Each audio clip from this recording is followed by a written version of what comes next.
Top Assam YouTube চেনেলৰ দৰ্শকসকললৈ লৈ আহিছোঁ এটা গুৰুত্বপূৰ্ণ খবৰ, এটা বিগ ব্ৰেকিং নিউজ। দৰ্শকসকল, যদি আপোনালোক নতুন হয় তেন্তে আমাৰ চেনেলটো ছাবস্ক্ৰাইব কৰি এটাকৈ লাইক কৰি দিব। দৰ্শকসকল, আজিৰ প্ৰথমটো গুৰুত্বপূৰ্ণ খবৰ হৈছে অসমত কোভিড আক্ৰান্তৰ সংখ্যা 2837 গৰাকীৰ সীমা চুইছে। কামৰূপ মেট্ৰত আক্ৰান্ত হৈছে 870 গৰাকী লোক। ৰাজ্যত পজিটিভিটিৰ ৰেট 5.69% বৃদ্ধি পাইছে। কোভিড সংক্ৰমণ জিলাসমূহ হৈছে যোৰহাট, ডিব্ৰুগড়, কাছাৰ, তিনিচুকীয়া, কাৰ্বি আংলং, কামৰূপ গ্ৰাম্য আৰু কামৰূপ মহানগৰী। শোণিতপুৰ, তিনিচুকীয়া আদি জিলাসমূহত আক্ৰান্তৰ সংখ্যা হৈছে 100তকৈ অধিক। কামৰূপ মহানগৰত সৰ্বাধিক 870 জন আক্ৰান্ত হৈছে। দৰ্শকসকল, আজিৰ আন এটা গুৰুত্বপূৰ্ণ খবৰ হৈছে নিজ পিতৃক ঠগিব বিচাৰিছে এজন কন্যাই, যাৰ বাবে সাজিছিল এখন অপহৰণৰ নাটক। 5 লাখ টকাৰ দণ্ড দাবী কৰিছিল নিজ পিতৃৰ পৰা। অপহৰণ হোৱা বুলি পলাই যোৱাৰ পৰিকল্পনা চলাইছিল যুৱতীগৰাকীয়ে। দৰ্শকসকল, আজিৰ আন এটা গুৰুত্বপূৰ্ণ খবৰ হৈছে উৰুকাৰ দিনাই ভয়ংকৰ পথ দুৰ্ঘটনা।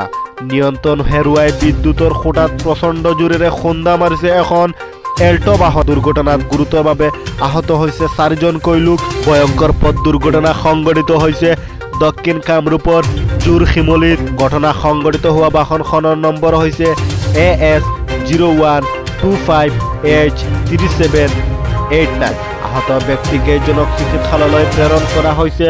দৰ্শকসকল, আজিৰ আন এটা গুৰুত্বপূৰ্ণ খবৰ হৈছে অৱশেষত কাজিৰঙাত প্ৰতিবাদকাৰীৰ ওপৰত সেয় মানিলে প্ৰশাসন আৰু বন বিভাগৰ লোকে। 3 ঘণ্টাৰ অন্তত বুঢ়াপাহাৰ বনাঞ্চলৰ অধীনত দেওচুৰত মাছ ধৰিবলৈ অনুমতি দিছে প্ৰশাসনে। প্ৰতিবাদকাৰীয়ে ৰাষ্ট্ৰীয় ঘাইপথ অৱৰোধ কৰাত ব্যাপক যান-জঁটৰ সৃষ্টি হৈছে। প্ৰশাসনৰ অনুমতিৰ পিছতেই শিল দল ভাঙি মাছ মাৰিবলৈ যায় স্থানীয় লোক। অৱশেষত কাজিৰঙাত প্ৰতিবাদকাৰীৰ ওচৰত সেয় মানিলে প্ৰশাসন আৰু বন বিভাগৰ লোকে। দৰ্শকসকল, আজিৰ আন এটা গুৰুত্বপূৰ্ণ খবৰ হৈছে কোভিড SOP।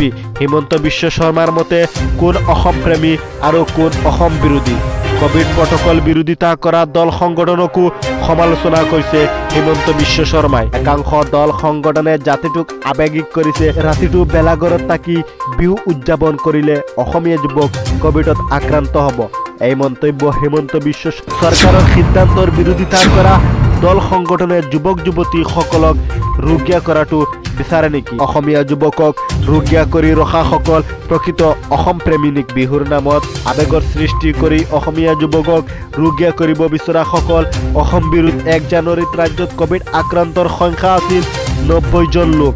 আজি ৰাজ্যত কোভিড আক্ৰান্তৰ সংখ্যা হৈছে 3500 জন লোক। এই দুয়োটাৰ মাজত তুলনা হ'ব পাৰে নেকি? কোভিড পৰিস্থিতি বেয়া হোৱাৰ বাবে কঠোৰ সিদ্ধান্ত লোৱা হৈছে। কোভিড পৰিস্থিতি বেয়া হোৱাৰ বাবে কঠোৰ সিদ্ধান্ত লোৱা হৈছে। কঠোৰ নিয়ম নিদিলে অধিক লোক কোভিডত আক্ৰান্ত হ'ব। তেতিয়া লকডাউন ঘোষণা কৰিবলৈ চৰকাৰ বাধ্য হ'ব। লকডাউন দিলে ৰাইজৰ অসুবিধা হ'ব। সেইবাবে ৰাইজে চৰকাৰৰ সহায় কৰিব লাগে। ভোগালী বিহু সতৰ্কতাৰ মাজতে উদযাপন কৰা আহ্বান মুখ্যমন্ত্ৰীৰ। কোভিডৰ সময়ত বিহু উদযাপন কৰাত সজাগ হোৱাৰ আহ্বান। বুধবাৰৰ দিনটোতে ৰাজ্যত প্ৰায় 4000 জন লোক কোভিডত আক্ৰান্ত হৈছে। দেশৰ মুখ্যমন্ত্ৰীসকলৰ সৈতে প্ৰধানমন্ত্ৰীৰ জৰুৰী বৈঠক। উৰুকা পালন কৰোঁতে কোভিড প্ৰটকল মানি চলাৰ আহ্বান মুখ্যমন্ত্ৰীৰ। দৰ্শকসকল, আজি গ্ৰাহকৰ ভিৰ বজাৰত। ৰৌ বৰালি, চিতল আৰি কোনে কি কিনিব? ঘৰে ঘৰে উৰুকাৰ জোৱাৰ।